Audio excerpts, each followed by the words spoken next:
What's great? It's your girl 513J, and you're here with Great Mom.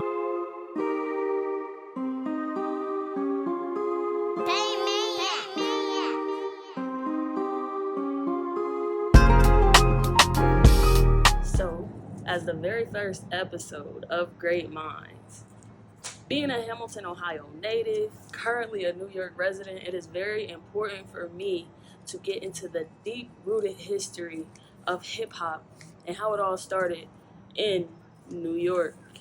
Now, it's speculated that a lot of different people started hip-hop. A lot of different people are the reasons that rap is even a thing right now. But from my research, I'm going to have to give it to the last poets. 1968, May 19th, at Marcus Garvey Park, which used to be Mount Morris Park. This phenomenal group finally presented their poetry out in public for the very first time, right? And this was historic because a lot of people say that they are the precursors to hip-hop. Now, with their eponymous album dropping in 1970, I can kind of almost agree. And here's why.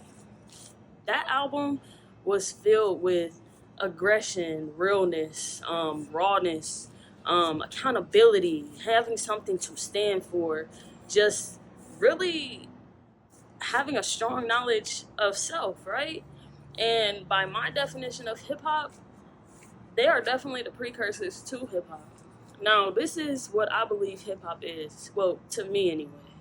Hip-hop is having the ability to express a natural hurt and pain, the ability to express poverty and discrimination in a form of music, rhythmic, rawness, right? And it used to be comprised of like turntables, b-boys, and breakdancers, and DJs. And we can also even go as deep as saying graffiti, because music is art and they go hand in hand, right? And so all of this kind of like made hip-hop what it is today. Now, I want to let you guys know the names of the last poets and the three initial members that were even able to start all of this off.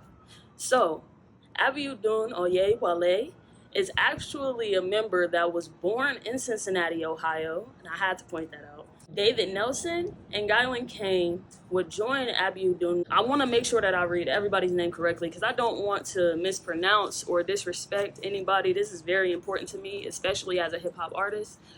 And so the members that were initially there grew and evolved into Umar Ben Hassan, right?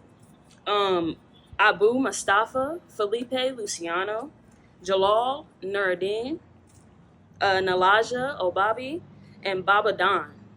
And these members were actually formed together to create the last poets. Now, their name was derived from a South African poet by the name of Little Willie Hosesle. And to me, I feel as though it would be a disrespect to not give the last poets their credit. Now, eventually, we will get into DJs like DJ Kool Herc that would mix two records together and interject over top of them, which is MCing in my opinion. And then we also had DJs like Grandmaster Flash that would come and extend the drum breaks, is what they would call them. And that allowed for people to be called breakdancers or b-boys because they would dance in between these drum beats, right? And so eventually DJs grew their techniques, and they created techniques like needle dropping and scratching. Eventually, all of these things together would lead to none other than Rapper's Delight being released in 1979 by the great Sugar Hill Gang, which we will get into in our next episode. So think 1979 the next time you hop on here. But until then, a poem in the name of the last poets titled We Must Rise. In a country where they systematically plan our demise, we must rise. From the hate in their guns through the pain in our eyes, we must rise.